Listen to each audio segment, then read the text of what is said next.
សាលាក្រៅពីពង្រឹងនៅហេដ្ឋារចនាសម្ព័ន្ធរឹងនិងផ្ដោតទៅលើការបង្រៀននៅចំណេះដឹងនិងបំណិនគឺដើរតួនាទីសំខាន់ណាស់នៅក្នុងការអប់រំនៅអរិយាប័ត្ររបស់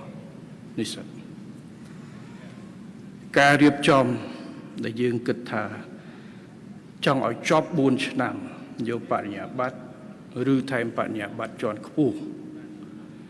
តាមពិតសាលាដើរតួនាទីសំខាន់ដែលយើងអត់ដឹងខ្លួនរបៀបនៃការបង្រៀនបទបញ្ជាផ្ទៃក្នុងរបស់សាលាទម្ងន់នៃកម្រិត academic គឺទាំងអស់នេះមានឥទ្ធិពលសំខាន់ណាស់ពាក់ព័ន្ធទៅនឹងអ្វីដែលសិស្សចេញទៅអរិយាប័ត្រគាត់ធ្វើការបន្តសិស្សអត់ដឹងទេដាក់កម្រិតណាសិស្សខិតខំប្រឹងប្រែងធ្វើឲ្យចប់នេះគឺជាចំណុចគន្លឹះមួយដែលខ្ញុំគិតថាការបង្រៀនការកសាងសាលាគឺដាក់ទិសដៅបែបនេះ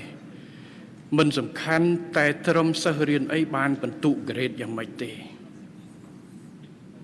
ត្រូវធានាថាសិស្សចេញទៅមានអរិយាប័ត្រនិងសមត្ថភាពពិតប្រាកដដើម្បីចាប់យកការងារនិងជោគជ័យក្នុងជីវិត